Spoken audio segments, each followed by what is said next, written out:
ನಮಸ್ತೆ ಎಲ್ಲರಿಗೂ, ನಿಮ್ಮ ಶಿವನ ಕನ್ನಡ ಲಾಗ್ಸ್ ಚಾನಲ್ಗೆ ಸ್ವಾಗತ.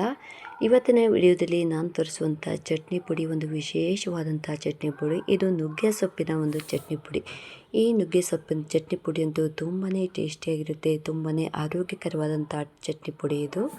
ಹಾಗಾದರೆ ಮಾಡೋದು ಹೇಗೆ ಅಂತ ನೋಡೋಣ. ವಿಡಿಯೋ ಎಲ್ಲೂ ಸ್ಕಿಪ್ ಮಾಡದೆ ಕೊನೆ ತನಕ ನೋಡಿ. ವಿಡಿಯೋ ಇಷ್ಟ ಆದರೆ ಲೈಕ್ ಕಾಮೆಂಟ್ ಕೊಡೋದನ್ನು ಮರಿಬೇಡಿ. ಹಾಗೆ ನನ್ನ ಚಾನಲ್ ಯಾರಾದರೂ ಮೊದಲಿಗೆ ನೋಡ್ತಾ ಇದ್ದರೆ ಸಬ್ಸ್ಕ್ರೈಬ್ ಮಾಡ್ಕೊಳ್ಳಿ. ಪಕ್ಕದಲ್ಲಿರುವಂಥ ಬೆಲ್ ಐಕನ್ನ ಪ್ರೆಸ್ ಮಾಡಿ ನಾನು ಹಾಕಿರುವಂಥ ಎಲ್ಲ ವಿಡಿಯೋಗಳ ನೋಟಿಫಿಕೇಷನ್ ನಿಮಗೆ ಬಂದು ತಲುಪುತ್ತೆ. ಹಾಗಾದರೆ ತಡೆ ಹಾಕಿ ಈ ಒಂದು ನುಗ್ಗೆ ಸೊಪ್ಪಿನ ಚಟ್ನಿ ಪುಡಿ ಮಾಡೋದು ಹೇಗೆ ಅಂತ ನೋಡೋಣ ಬನ್ನಿ. ನೋಡಿ ಫ್ರೆಂಡ್ಸ್, ನಾನು ಇಲ್ಲಿ 1 ಕಟ್ ಆಗುವಷ್ಟು ನುಗ್ಗೆ ಸೊಪ್ಪನ್ನು ತಗೊಂಡಿದ್ದೀನಿ. ಈ ನುಗ್ಗೆ ಸೊಪ್ಪನ್ನು ನೀಟಾಗಿ ಎಲ್ಲವನ್ನು ಈ ಕಡ್ಡಿಯಿಂದ ಸಪ್ರೇಟ್ ಮಾಡ್ಕೋಬೇಕಾಗುತ್ತೆ.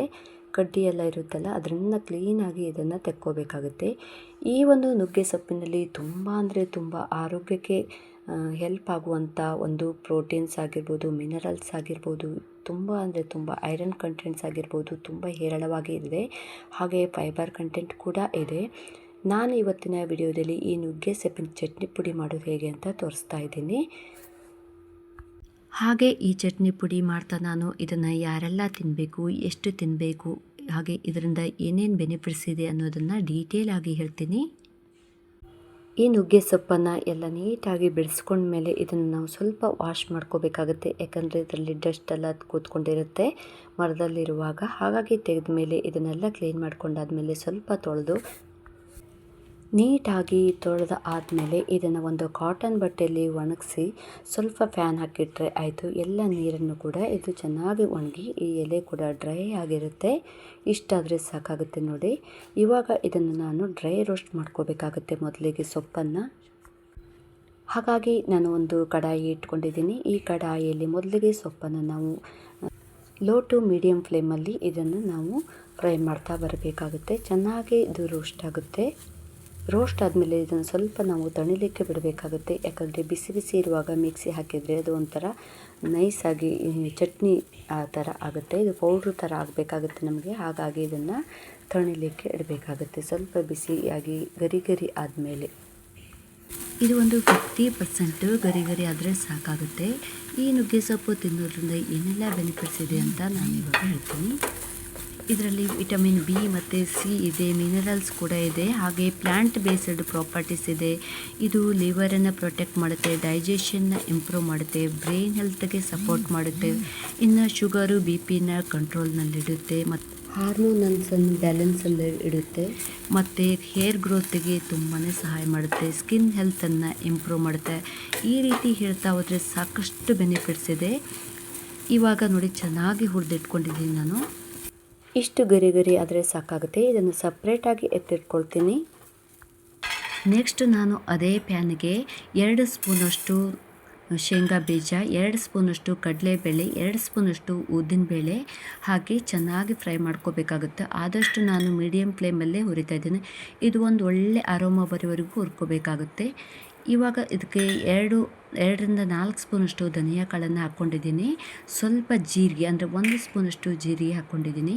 ಇದನ್ನು ಚೆನ್ನಾಗಿ ರೋಸ್ಟ್ ಮಾಡಿಕೊಂಡು ಇದನ್ನು ಸಪ್ರೇಟಾಗಿ ಎತ್ತಿಟ್ಕೊಳ್ತೀನಿ. ಒಳ್ಳೆ ಒಂದು ಅರೋಮಾ ಬರ್ತಾ ಇದೆ. ಫುಲ್ ಡ್ರೈ ರೋಸ್ಟ್ ಆಗಿದೆ. ಇದನ್ನು ನಾನು ಸಪ್ರೇಟಾಗಿ ಎತ್ತಿಟ್ಕೊಳ್ತಾ ಇದ್ದೀನಿ. ಹಾಗೆ ನೆಕ್ಸ್ಟ್ ಅದೇ ಬಾಣಲೆಗೆ ನಾನು ಒಂದು 8ರಿಂದ 10 ಮೆಣಸಿನಕಾಯಿ, ಹಾಗೆ 1 ಬೆಳ್ಳುಳ್ಳಿ ಗೆಡ್ಡೆ ಸಿಪ್ಪೆ ಸಮೇತ ಇಟ್ಕೊಂಡಿದ್ದೀನಿ. ಏಕೆಂದರೆ ಸಿಪ್ಪೆ ಇದ್ದರೆ ಅದರಲ್ಲೂ ಕೂಡ ಫೈಬರ್ ಅಂಶ ಇರುತ್ತೆ ಹೆಲ್ತಿಗೆ. ಅದು ಕೂಡ ಫೈಬರ್ ತುಂಬಾ ಹೆಲ್ಪ್ ಮಾಡುತ್ತೆ. ಹಾಗೆ ಇದನ್ನು ಬಿಸಿ ಮಾಡ್ತಾ ಗರಿ ಗರಿ ಇರುವಾಗ ಇದಕ್ಕೆ ನೆಕ್ಸ್ಟ್ ನಾನು ಸ್ವಲ್ಪ ಹುಣಸೆಹಣ್ಣು ಹಾಕೋತಾ ಇದ್ದೀನಿ. ಅದನ್ನು ಸ್ವಲ್ಪ ಬಿಸಿ ಮಾಡ್ಕೋಬೇಕಾಗತ್ತೆ. ಯಾಕಂದರೆ ನಾವು ಇಂದು ಚಟ್ನಿ ಪುಡಿನ ತುಂಬ ದಿನಗಳವರೆಗೆ ಸ್ಟೋರ್ ಮಾಡಿದ್ರಿಂದ ಎಲ್ಲ ಬಿಸಿ ಮಾಡಿ ಇಟ್ಕೊಳ್ಳೋದ್ರಿಂದ ತುಂಬಾ ಸ್ಟೋರ್ ಮಾಡಿ ಇಟ್ಕೋಬೋದು. ಹೆಲ್ಪ್ ಆಗುತ್ತೆ ಇದು ಬಿಸಿ ಮಾಡೋದ್ರಿಂದ. ಹಾಗೆ 4ರಿಂದ 5 ಇದು ಕರಿಬೇವು ಎಸಳನ್ನು ನಾನು ಇಲ್ಲಿ ಬಿಡಿಸಿ ಹಾಕ್ಕೊಂಡಿದ್ದೀನಿ. ಅದನ್ನು ನೀಟಾಗಿ ತೊಳ್ಕೊಂಡಿದ್ದೀನಿ. ತೊಳೆದು ಸ್ವಲ್ಪ ಬಟ್ಟೆಯಿಂದ ಒರೆಸ್ಕೊಂಡು ಈ ರೀತಿ ಹಾಕ್ಕೊಂಡಿದ್ದೀನಿ. ಎಲ್ಲವನ್ನು ಡ್ರೈ ರೋಸ್ಟ್ ಮಾಡ್ಕೋಬೇಕು ನೀಟಾಗಿ. ನೋಡಿ, ಇಷ್ಟ ಆದರೆ ಸಾಕಾಗುತ್ತೆ. ಡ್ರೈ ರೋಸ್ಟ್ ಆಗ್ತಾಯಿದೆ. ಈಗ ಮೆಣಸಿನ್ಕಾಯಿ ಸ್ವಲ್ಪ ನಮಗೆ ಕ್ರಿಸ್ಪಿ ಆಯಿತು ಅಂದರೆ ಸಾಕಾಗುತ್ತೆ ನೋಡಿ. ಈ ಮೆಣಸಿನ್ಕಾಯಿ ಎಲ್ಲ ಚೆನ್ನಾಗಿ ಗರಿ ಗರಿ ಆದಮೇಲೆ ನಾವು ಸ್ವಲ್ಪ ಇದಕ್ಕೆ ಇಂಗನ್ನು ಹಾಕಬೇಕು. ಮೊದಲೇ ಏನಾದ್ರು ಇಂಗು ಹಾಕಿದರೆ ಅದು ಕತ್ತು ಹೋಗುತ್ತೆ. ಹಾಗಾಗಿ ಲಾಸ್ಟಲ್ಲಿ ಇಂಗು ಹಾಕ್ಕೊಂಡು ಸ್ವಲ್ಪ ರೋಸ್ಟ್ ಮಾಡಿದರೆ ಸಾಕಾಗುತ್ತೆ. ಇವಾಗ ಇದನ್ನು ಚೆನ್ನಾಗಿ ತಣಿಲಿಕ್ಕೆ ಬಿಡಬೇಕಾಗುತ್ತೆ. ನಾನು ಮೊದಲಿಗೆ ಏನು ರೋಸ್ಟ್ ಮಾಡ್ಕೊಂಡಿದ್ನಲ್ಲ ಆ ಒಂದು ಇದ್ರ ಜೊತೆ ಮಿಶ್ರಣದೊಂದಿಗೆ ಇದನ್ನು ಕೂಡ ತಣಿಲಿಕ್ಕೆ ಬಿಡ್ತೀನಿ. ಒಂದು 10 ನಿಮಿಷ ತಣ್ಣಗಾದರೆ ಸಾಕಾಗುತ್ತೆ ಇದು.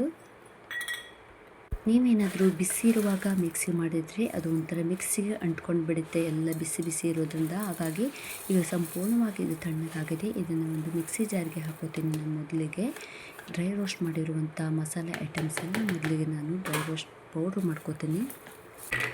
ನೋಡಿ ಇವಾಗ ಪೌಡ್ರ್ ಮಾಡಿ ಆಗಿದೆ.